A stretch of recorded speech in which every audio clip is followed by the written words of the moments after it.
Bismillahirrahmanirrahim. Assalamualaikum warahmatullahi wabarakatuh. Alhamdulillah rabbil alamin, wassalatu wassalamu ala asyrafil anbiya wal mursalin, Sayyidina Muhammadin wa ala alihi wa ashabihi ajma'in. Baik para anak kami, para siswa dan siswi, kita teruskan pelajaran kita pada hari ini sesuai dengan apa yang anak kami sampaikan beberapa hari yang lewat.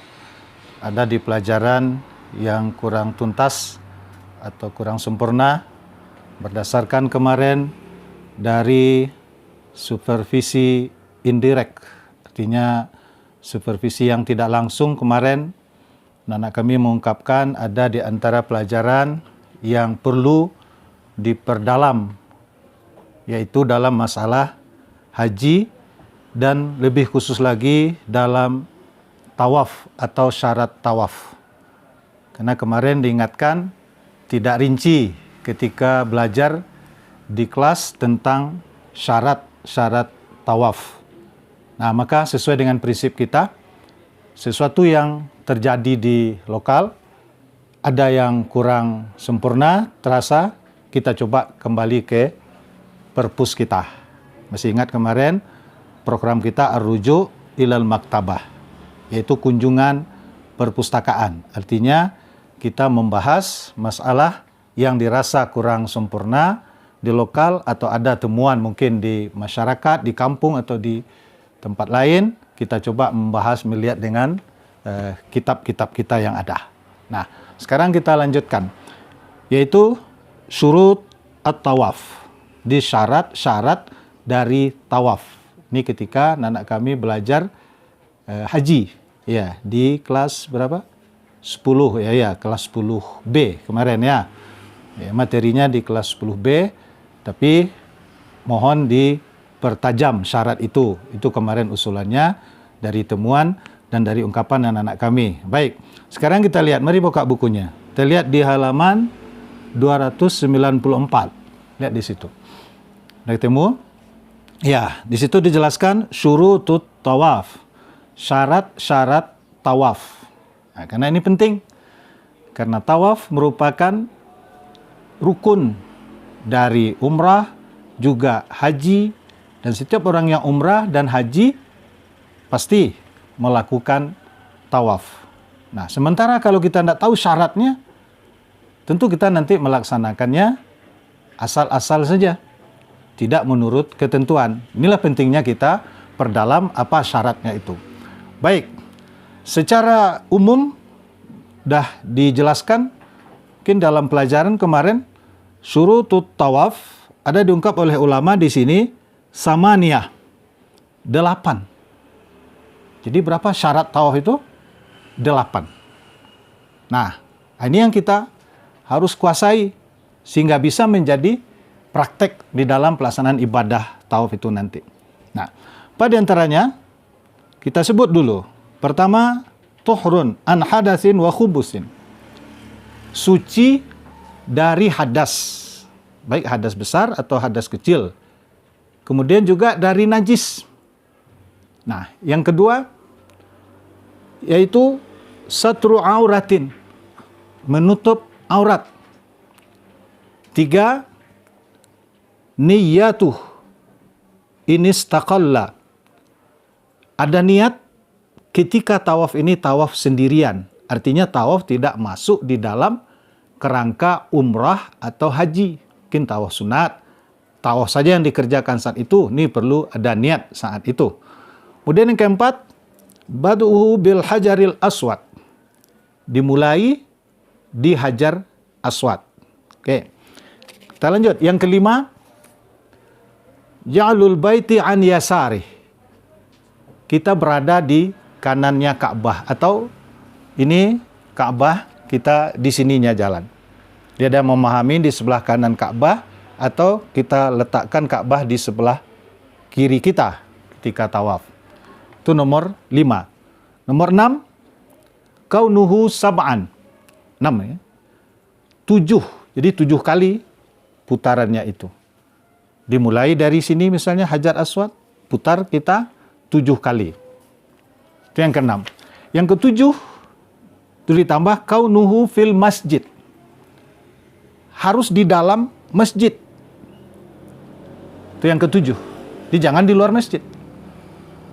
Di dalam masjid. Kemudian yang ke-8, ada musarfihi li ghairih. Tidak dipalingkan pikiran dan kegiatan kita selain dari fokus kita zikir dan ibadah tawaf itu. Berarti 8. Nah, baik, kita lihat pertama, apa hal-hal yang perlu menjadi perhatian kita dari yang 8 itu. Ini tidak mesti hafal, barangkali kok susah menghafalnya, tapi minimal tahu 8. Walaupun tidak runut. Ya. Misalnya suci di dalam masjid, boleh begitu. Lalu mulai dari Hajar Aswad 7 kali. Apalagi menutup aurat. Nah. Kemudian tidak dipalingkan pikiran kita. Pokoknya tahu kita ketika kita tawaf, ketika anak kami nanti menjalankan ibadah ini, tahu kita ini syarat ketika melakukan tawaf itu. Nah, baik, kita lihat yang pertama. Pertama katanya, suci dari hadas dan najis. Berarti ketika kita tawaf, kita bersih. Kalau sedang berhadas besar, mandi wajib, betul. Ketika kita tidak berwudu, wudu kita batal, kita berwudu. Itu baru kita disebut suci dari hadas besar dan hadas kecil. Begitu juga najis. Jangan ada najis nanti di pakaian kita. Nah, di baju kita. Begitu juga najis fil mataf, di tempat tawaf ini. Insya Allah kalau ada najis tempat tawaf, cepat dibersihkan oleh petugas-petugas itu. Ini yang paling penting, yang di diri kita. Jangan nanti ada najis di pakaian. Apalagi bagi laki-laki, nanti pakainya 2 saja, yang dah dipakai beberapa jam atau mungkin beberapa hari. Ya. Misalnya mulai umrah, yang berangkat dari Madinah, mulai dari Madinah sampai nanti selesai sa'i, selesai tahlul, itu pakaian kita 2 saja, di atas 1, di bawah 1. Itu perlu dijaga sekali. Najis, tentu kita akan ke toilet, kita akan berwudu ketika masuk waktu salat. Nah, kita jaga ini, pakaian yang 2 ini. Supaya jangan kena najis. Karena dengan ini kita salat sebelum kita tahlul. Kita pakai pakaian yang 2 saja. Dijaga najisnya itu. Baik, itu yang pertama. Disuci dari hadas besar dan hadas kecil. Makanya orang yang akan tawaf, dia berwudu dulu bagi yang berhadas kecil. Kemudian periksa dulu badan, kain-kain yang kita pakai, jangan ada yang bernajis. Kemudian selama pakai pakaian itu, karena itu akan dipakai salat, akan dipakai nanti tawaf juga, jangan sampai ada najis. Baik, 1. Yang kedua, di situ satru auratin, menutup aurat. Nah, ini sudah paham kita. Sama dengan salat. Karena juga dalam riwayat, ibadah tawaf juga sama dengan salat, cuman bedanya kita boleh berbicara di dalam tawaf, berbicara yang baik-baik. Nah, menutup aurat ini kita jaga. Aurat sudah tahu kita pada pelajaran kita dulu. Aurat laki-laki, aurat perempuan. Aurat laki-laki apa? Iya, antara pusar dan lutut, betul. Jadi kita laki-laki singkat aurat kita, tapi wajib dijaga nih antara pusat dan lutut. Apalagi ketika pakai pakaian ihram. Nah, pakaian ihram kan 2 saja di bawah. Makanya ketika gulungan kain itu letakkan di atas sedikit, di atas pusat. Bawalah, biarlah tertutup pusat. Walaupun pusat dikatakan tidak aurat, tapi ini batas, lewatkan sedikit supaya tertutup. Di dalam kitab pelajaran kita sebelumnya kan, kita belajar as-surrah war rukbah laisata bi'auratin. Pusat dan lutut itu tidak aurat bagi laki-laki ini. Wa huwa sahih, itu pendapat yang sahih. Tetapi yajibu satru juz'in min kullin minhuma min babi ma la yatimmul wajib illa bihi fahuwa wajib. Ini pelajaran dulu nih, pelajaran aurat. Masih ingat kita? Artinya apa? Ditutup pusat, ditutup juga lutut. Padahal dia bukan aurat, iya. Tapi untuk apa? Berjaga-jaga. Karena sesuatu yang tidak sempurna, yang wajib, kecuali dengan dia, maka yang dia itu hukumnya wajib. Ma la yatimmul wajib illa bihi fahuwa wajib. Itu kaidah. Kita udah belajar itu. Jadi tertutup pusat tidak apa-apa, bagus. Tutup, walaupun dia tidak aurat. Daripada dia terbuka ke bawah. Dia hati-hati nanti yang pakai pakaian ihram, jangan turun dia. Kalau turun di bawah pusat, nah ini maaf bagi yang nanti anak-anak kami, ada yang sudah makmur kehidupannya sehingga perutnya besar, badannya gemuk misalnya. Nah, maka pakaian ihram lewatkan ke atas. Kalau di bawah dia turun, dari bawah perut nanti akan nampak pusat. Ketika pusat nampak, berarti kita tawaf tidak sah. Karena aurat terbuka. Nah, makanya lewatkan di atas. Tutup di atas pusat, kemudian di lutut. Itu bagi laki-laki. Paham? Ya. Nah, bagi perempuan, sudah belajar juga waktu belajar aurat. Batas dari aurat perempuan, badanul mar'ah kulluhu aurah. Di semua badannya ini, perempuan ini aurat. Yajibu alaiha satruh. Wajib dia tutup. Ma'adal wajha wal kaffain. Selain dari muka dan pergelangan tangan. Atau sering kita menerjemah telapak tangan. Oke. Ini yang boleh. Jadi yang tidak aurat, muka. Lalu apa batasan muka? Nah, semua kita sudah paham juga. Muka itu antara tempat tumbuh rambut ghaliban yang biasa sampai muntaha lahyai, sampai di bawah akhir dari tulang dagu ini. Dua tulang dagu, lahyen, bukan lihyah. Di dalam kitab dijelaskan, kita baca di sini bil fathi atau bi fathil lam, dengan fathah lam dibacanya lahyen. Antara dua tulang dagu. Kalau lihyah itu jenggot. Kalau lahyen itu dua tulang dagu. Ini aurat bagi perempuan dari tulang dagu ini bawah ini sampai tempat tumbuh rambut ghaliban yang biasa. Nah, masalahnya ketika di perempuan kadang ini terbuka di bawah ini. Nah, ini perlu dijaga. Ketika kita tahu syarat nutup aurat, ini juga harus tertutup. Ketika kita memahami yang batas aurat itu sampai tulang dagu ini. Berarti terbuka. Ketika ini terbuka, berarti kita tawaf, iya, terbuka aurat. Nah, ini hati-hati bagi yang perempuan nih, supaya ini ditutup. Sehingga ada mukenah atau penutup ini yang pakai anak di sini. Ada lihat itu kan? Ya, itu dia tuh, di antara dasarnya untuk menutup. Karena ini adalah aurat, sementara yang tidak aurat, yang muka itu hanya di tulang dagu ini, sampai tempat tumbuh rambut, berarti ini tutup. Ketika jilbabnya atau kain salatnya atau untuk tawafnya nanti di leher, ini dikatakan terbuka. Ketika ini terbuka, berarti terbuka aurat. Sementara syarat tawaf, iya, tutup aurat. Itulah makanya kita pakai mukenah yang ada anaknya di sini. Ada lihat enggak ibu-ibu kita? Ketika dia salat, dia mukenahnya kan tutup sampai sini. Nah, iya itu. Karena apa? Karena menganggap ini aurat. Kalau terbuka di sini saja, aurat. Berarti kita syaratnya salat, syaratnya tawaf, tutup aurat. Tutup aurat di bawah dagu ini. Yang tidak aurat di sini. Dari tulang dagu sampai tempat tumbuh rambut. Nah, paham kan? Itu dalam menutup aurat. Kadang orang sering abai di situ. Banyak yang tidak memedulikan. Asal sudah tutup sini udahlah, padahal ini terbuka. Belum lagi memenuhi syarat. Apalagi ini ibadah. Ibadah tawaf. Yang kesempatan ini sangat jarang sekali. Bagi yang akan ibadah haji. Makanya kita jaga betul persyaratan yang sempurna itu. Baik, karena ini syarat. Kalau syarat berarti kalau tidak dikerjakan, ya tidak sah, batal. Kenapa syarat kemarin? Sesuatu yang menentukan sahnya satu. Kalau tidak dikerjakan itu tidak sah. Kalau tidak sah kan rugi kita. Tidak sah tawaf, kan tidak sah haji. Nah, bukankah itu satu kerugian? Nah, makanya di awal-awal ini kita ingat. Dan sampaikan juga kepada umat, nih, ketika syarat yang kedua ini yang perlu jadi perhatian kita yaitu menutup aurat. Bagi perempuan tadi, bagi laki-laki sangat Sedikit sekali sudah kita sampaikan tadi. Kemudian juga yang boleh terbuka, kita sering memahami terjemahnya telapak tangan, dua telapak tangan, kaffain. Nah, padahal kata ulama kaffain itu yang boleh terbuka tidak hanya telapaknya saja, tapi juga termasuk punggungnya. Ini kan tidak bisa kita belah. Jadi ketika disebut dua telapak tangan, bukan berarti punggungnya tidak termasuk.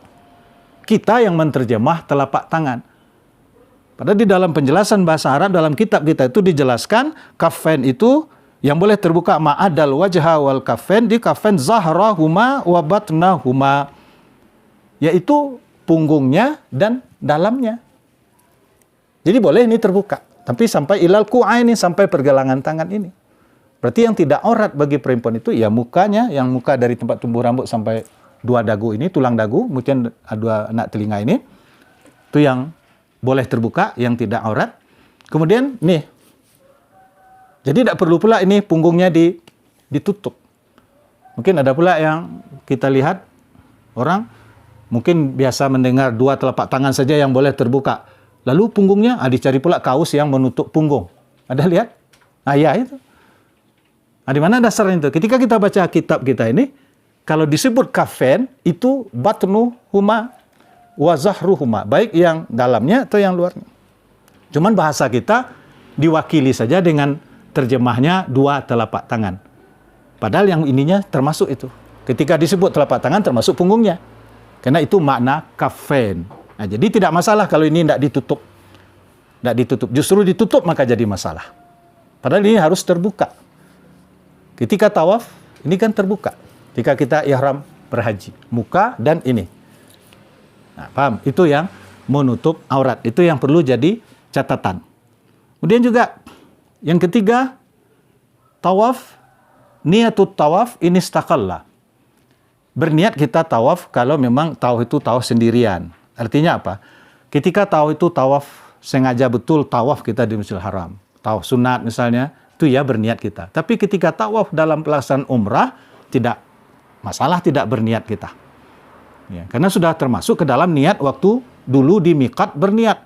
Labbaik Allahumma umratan. Ya Allah, saya penuhi panggilanmu untuk melakukan umrah atau untuk melakukan haji.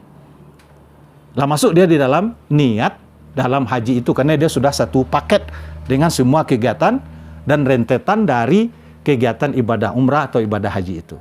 Jadi tidak perlu lagi berniat ketika tawaf ini tawaf dalam umrah dan tawaf dalam ibadah haji. Oke, itu mungkin yang ketiga itu catatannya. Yang keempat, bad'uhu bil hajaril aswad. Dimulai di hajar aswad. Jadi memang kalau kita gambarkan ini hajar aswad, ini betul-betul mulainya dari sini. Jangan di sini mulainya. Di ini setentang ini. Jadi kalau mulainya ini kita gambarkan ini hajar aswad. Oke, biasanya ada tanda di sana. Kalau orang yang rendah tidak bisa lihat ini hajar aswad. Kita mungkin di sini jauh ada lampu hijau di pinggir sana. Kita hadapkan saja di sini. Kita mulai dari sini. Baru sini mulai. Akhirnya juga di sini nanti. Paham itu? Nah, ini yang maknanya dimulai dan diakhiri. Kalau sudah dimulai di sini, putar nanti sampai di sini itu sudah satu putaran. Nah, lakukan itu sebanyak 7 kali. Itu masuk syaratnya yang berikut, yaitu 7 kali nanti. Jangan dikurangi, jangan ditambah. Oke, itu di antara syaratnya. Kemudian yang kelima juga ja'alul baiti an yasari, menjadikan kita berada di sebelah kanan Ka'bah ini. Dia ada yang memahami menjadikan Ka'bah sebelah kiri. Ya, tapi ada ulama di kitab kita ini mengatakan justru ini dianggap kita sejajar dengan Ka'bah, makanya dengan ungkapan bukan Ka'bah sebelah kiri, tapi bahasanya apa? Yakunu ta'if an yaminil bait. Nah, gitu. Adalah orang yang tawaf itu sebelah kanannya Ka'bah. Jadi kita pahami juga kita dalam tawaf itu berada di sebelah kanannya ini. Jadi kita menyamping, berada di sebelah kanannya. Kalau di bahasa yang sering apa? Ka'bah di sebelah kiri kita. Jadi memang kita harus sebelah kiri. Nah, apa yang jadi catatan di situ? Ketika syaratnya Ka'bah sebelah kiri, jangan sering menghadap ke situ. Ketika kita menghadap itu tidak Ka'bah sebelah kiri lagi. Makanya di kitab dijelaskan, ketika ada kita ya yang ketika sedang tawaf lalu berputar kita, mungkin kena oleh orang di sini tersenggol, lalu kita menghadap ke situ. Lalu udah jalan pula kita 3 langkah. Berarti yang 3 langkah ini, kata ulama, kata kitab kita ini kita baca, itu tidak sah, batal tawafnya. Kenapa? Karena yang 3 langkah tadi, dia sudah menghadap ke Ka'bah. Sementara syaratnya apa? Ka'bah berada di sebelah kirinya dia. Kita harus menyamping jalan. Seperti ini, nyamping terus. Jangan menghadap. Ketika menghadap, di situ batal tawafnya. Bisa jadi dia menghadap itu. Lihat, baca di buku ini. Baris yang ke-7 dari bawah ini. Ya. Kalau dia berjalan, falau marra minhu juz'un wa huwa mustaqbil al-bait atau mustadbir li du'a atau zahmah, ketika ya berjalan, memang kita sudah berjalan ini. Tahu ada kita menghadap ke sana. Mungkin karena ramai, ya. Atau mungkin karena tersenggol, atau mungkin karena berdoa, sengaja pula berdoa menghadap di situ, lalu jalan juga, kita berdoa, jalan juga 3 langkah, maka ketika itu, maka rusaklah, batalat tilkhal khutwah, batal langkah yang dilangkahkan ketika menghadap ke Ka'bah itu. Nah, paham anak kami dengan membaca di sini? Ini yang perlu diingat. Kadang sering orang lewat saja dia, tersenggol oleh orang, menghadap dia ke situ, dia jalan juga. 5 langkah atau 3 langkah. Jalan yang 3 langkah atau 5 langkah menghadap ke Ka'bah itu batalat tilkal khutwah. Batal langkah yang 3 itu. Kenapa? Karena menghadap ke Ka'bah. Padahal syaratnya apa? Dia menyamping. Kita jangan menghadap ke Ka'bah itu. Nah, paham anak kami di situ? Ini yang perlu dijaga. Sampaikan nanti kepada umat, pada jamaah, atau anak kami nanti yang akan melakukan ibadah ini, jangan sampai ada melanggar syarat yang seperti itu. Itu yang perlu dipahami dan untuk menjadi amalan. Nah, kemudian itu syarat yang kelima, yang perlu jadi catatan. Karena sering orang menghadap ke situ, lalu dia tidak peduli saja. Jalan juga dia menghadap ke Ka'bah, jalan juga berapa langkah. Padahal itu udah batal. Lalu bagaimana kalau batal itu? Ya, 2 solusinya di sini. Apa solusinya? Dia bisa kembali, ya, hatta yarji'a ila mahallihi alladhi waqa'al khalalu fihi. Ini baca baris yang ke-6 dari bawah ya. Coba. Ya, jadi ketika sudah batal langkah yang berapa langkah tadi, apa solusinya? Yarji' ila mahallihi alladhi waqa'a al-khalal fihi. Kembali. Kan 3 langkah tadi itu. Kembali kita ke 3 langkah itu, dijemput lagi, diulang lagi yang 3 langkah yang terdorong itu tadi. Oh sulit, orang ramai di belakang, orang sudah menunda kita pula, mendorong kita pula. Bagaimana? Solusi yang kedua, kalau memang tidak bisa balik, memang tidak mungkin balik, yang kedua apa? Di sini jelaskan, au yasil ilaihi fima ba'da tilka taufah.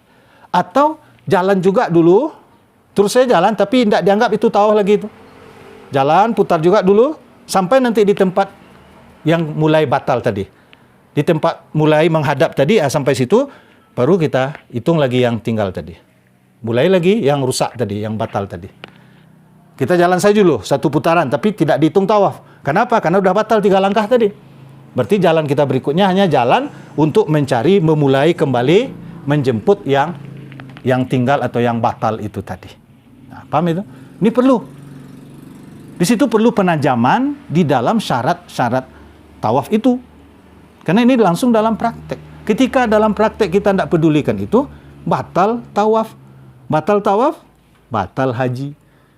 Nah, haji kalau udah rusak, batal. Gimana? Susah-susah kita, uang udah banyak, antrian sudah lama, kesempatan untuk haji sangat sulit. Sementara, batal pula. Bukankah itu satu kerugian? Nah, makanya dari situ ini penting diingatkan syarat dari tawaf itu. Nah, dan yang berikutnya dia 7, yang ke-6 syaratnya 7. Di 7 itu perlu kita perhatikan betul mulai dari sini. Ini katakan ini Hajar Aswad, mulai dari sini setentangan ini tidak bisa dekat, memang jaraknya ini ukurnya sampai ke sana. Penting setentang ini. mulai dan akhiri sini sampai 7 kali. Itu tidak ada masalah. Harus dijaga betul ini. Ya, aman itu. Kemudian berikutnya, ya, yang ketujuh dijelaskan lagi, kaunuhu fil masjid. Kita tawaf itu dalam masjid. Jangan nanti anak kami atau jamaah nanti, ramai orang di masjid, dia tengok di pintu masjid, orang ramai. Balik dah lagi. Keluar dia. Di luar masjid saja dia lingkari, dia putar. Sah kah itu? Tidak, betul. Tidak sah. Kenapa tidak sah? Laisa fil masjid. Karena tawafnya bukan di dalam masjid. Makanya dalam masjid. Dalam masjid bisa di tempat tawaf, pelataran bisa mungkin di tingkat 2, tingkat di atas. Yang penting dakhilal masjid, di dalam masjid. Baik. Kemudian yang terakhir yang 8, apa itu syaratnya? Ada musarfihi li ghairih. Ini penting juga jadi catatan. Jangan dipalingkan pikiran kita dan kegiatan kita dengan yang lain selain dari kita zikir dan ibadah tawaf itu. Nah, apa contohnya dipalingkan itu? Lihat di buku kita dijelaskan lagi. Katalabi gharimin. Seperti ingin mencari orang yang berutang kepada kita. Apa maksudnya? Mungkin kita sedang tahu nih. Sedang tawaf mutar. Nampak rasa orang yang berpiutang kepada kita. Rasa dia selama ini tidak ketemu, padahal dia berutang kepada kita. Kita kejar dia. Wah, itu nampak, itu si anu itu. Berarti di sini dia rupanya. Sudah berapa bulan ini dia tidak nongol-nongol. Setelah berutang dulu. Wah, ini dia. Kita kejar dia. Kita tahu juga, jalan juga keliling Ka'bah. Ketika niat kita dan langkah kita sudah ingin mencari orang dan menemui orang ini, itu berarti batalat tilkal khutwah. Batal juga tawaf kita itu. Kenapa? Sudah sarfuhu li ghairih. Sudah dipalingkan kepada yang lain. Berarti tidak fokus kita lagi. Makanya kita kan harus fokus di dalam ibadah tawaf. Tawaf kan, kata Nabi di hadis beliau, li iqamati zikrillah. Dijadikan tawaf, sa'i, melontar jamarat itu, hadis Nabi SAW, Imam At-Tirmidzi, itu untuk selalu zikir kepada Allah. Jadi yang kita ingat, doa saja kita terus. Jangan pikiran-pikiran lain dulu. Jangan ingin mencari orang yang berutang kepada kita. Atau nampak seakan-akan orang berutang kepada kita, kita kejar dia. Mungkin nanti pas ketemu langkahnya, ayo Bapak ya, tunggu saya nanti habis sa'i di luar ya Pak. Kita ada bicara nanti. Kita lanjut juga tawaf. Ketika berangkat ingin mencari orang dan bertemu dengan orang itu sudah batal langkah kita itu. Nah, ini diingatkan sekali oleh ulama di dalam kitab kita ini. Itu penting jadi catatan. Karena pikiran kita sering nengok-nengok orang kita sedang tawaf gitu. Lalu berpaling pikiran kita, harus fokusnya kita zikir. Bacalah subhanallah, kita puji Allah, atau berdoa Rabbana hablana min azwajina wa dzurriyyatina qurrata a'yun. Kita doa tetap dengan Allah li iqamati zikrillah. Tetap zikir kepada Allah Subhanahu wa taala. Baca doa terus. Walaupun tidak mesti doa putaran pertama ini, kedua ini tidak penting, jangan lepas kita li iqamati zikrillah, untuk berzikir kepada Allah Subhanahu wa taala. Jangan untuk kepentingan lain, mencari orang tadi. Ada lagi, ka isra'ihi khaufan min antal masahu imra'atun. Nah, ini juga contoh. Atau dia berjalan cepat karena takut untuk bersentuhan, bersenggolan dengan perempuan misalnya. Kan tujuannya baik itu. Sehingga dia lari. Dia tahu jalan juga, tapi jalannya niatnya bukan untuk zikir lagi, tapi untuk terhindar dari perempuan ini. Saya sini loh, saya menghindar. Dia cari jalan-jalan. Dia jalan juga. Bukan berhenti. Ketika dia sudah itu niatnya, berarti sudah dipalingkan fikirannya dan kegiatannya itu, kegiatan kita itu dengan tujuan yang lain. Berarti karena takut kita bersenggolan atau bersentuhan dengan perempuan. Tujuannya kan baik itu. Tapi ketika sudah terpalingkan, itu. Nah, makanya kita tetap zikir. Zikir juga pada Allah. Kalau rasa dekat dengan perempuan misalnya, kita zikir juga terus. Tapi jalan saja kita atur. Jangan niat kita, kesengajaan kita dirubah. Ingat, sampai begitu ulama mengingatkan supaya keabsahan ibadah kita itu betul-betul sempurna. Nah, ini mungkin yang jarang terdengar oleh kita, jarang terbaca, sementara di kitab dijelaskan seperti itu. Nah, kenapa kita akan sia-siakan itu? Ini syarat yang terakhir Tapi dia terakhir sangat menentukan dan sangat banyak orang kadang abai di situ. Dan dia tahu juga, jalan juga, keliling Ka'bah juga, tapi tujuan dah lain. Bagi suami istri kadang mencari suami. Lepas mungkin dari gandengan atau dari barengan tadi tawaf. Lalu istri jalan juga, tahu juga kok putaran ketiga atau berapa, tapi niatnya mencari bapak. Mana nih bapak? Dia tahu juga, subhanallah, subhanallah. Tapi pikirannya mencari bapak misalnya. Atau sebaliknya, suami mencari istri. Mungkin berpisah dia sedang tahu di putaran keempat misalnya. Lalu putaran kelima, dia jalan juga, tapi jalannya sudah niatnya mencari istrinya yang terpisah dari kelompok tawaf tadi.